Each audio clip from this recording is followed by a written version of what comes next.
Good evening to one and all, the dignitaries on the dais, parents and students. It is very glad to be here and నా పేరు నైనా జస్వాల్. నేను ఏషియాలోనే first అమ్మాయి ఎవరైతే 8 yearsలో 10th class pass చేశారో. ఇంకా 10 yearsలో నేను నా ఇంటర్మీడియట్ కంప్లీట్ చేశాను.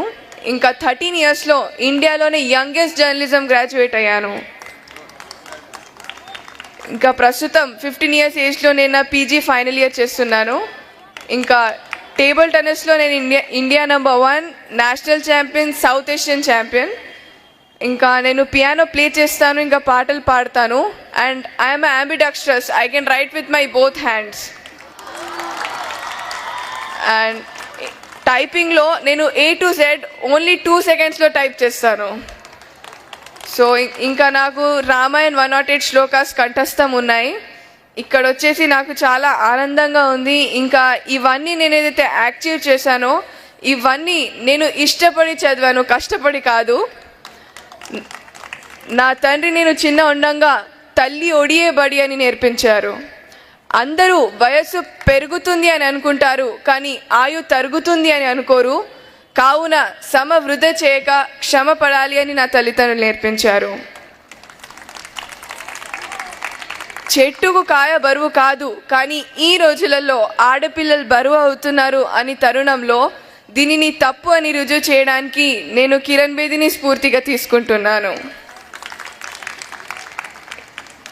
కన్నీటి వర్షాలకు కష్టాలు చల్లారవు, కావున ఆడపిల్లలకి మార్గం చూపించేది తల్లిదండ్రులే. అందువలన నా తల్లిదండ్రులే నా జీవన ఆధారం.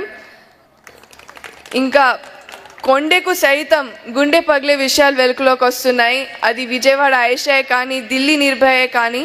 సో అందరూ ఆడపిల్లలు బలి కాకుండా ఝాన్సీ లక్ష్మీబాయిగా మారాలి అని నేను కోరుకుంటున్నాను. ఇంకా నీతి, నిజాయితీ, క్రమశిక్షణ, త్యాగం, ధైర్యం మరో పేరు మా నాన్న అశ్విని కుమార్ గారు. తీర్పుకు మార్పు అనే మాట నాలో లేదు.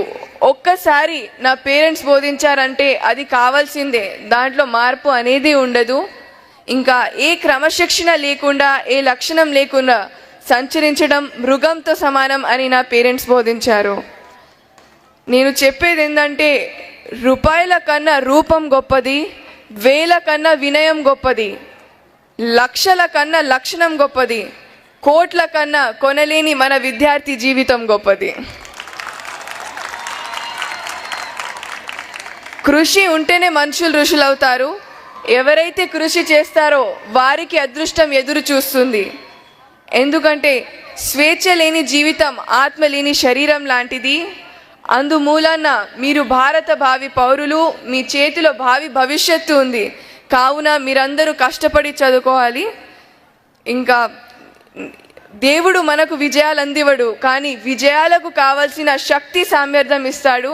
అది మీ అందరిలో ఉంది. దీనిని మీ గురువులు ఆశీస్సులతో వినియోగం చేసుకోవాలి. తల్లిదండ్రులు గౌరవముని అంటారు, ఎందుకంటే వాళ్ళు ఎలా ఉన్నా తన బిడ్డలు మాత్రం సుభిక్షంగా ఉండాలి అని వాళ్ళు శ్రమిస్తారు. సో వాళ్ళు చేసే శ్రమని మీరందరూ వృధా చేయొద్దు. ఇంకా ఈ హిందూ పబ్లిక్ స్కూల్లో ఎన్నో అనురాగ అనుభూతులు ఉన్నాయి. ఈ తీయని క్షణాలు మీరందరూ ఎల్లప్పుడూ మర్చిపోలేరు. ఎందుకంటే పూసిన పువ్వు వాడిపోతుంది, పండిన పండు కుళ్ళిపోతుంది, ఎండిన ఆకు రాలిపోతుంది, కానీ నమ్మకంతో ఏర్పడిన మీ అందరి చిన్ననాటి స్నేహం ఎల్లప్పటికీ నిలిచి ఉంటుంది అని నేను కోరుకుంటున్నాను.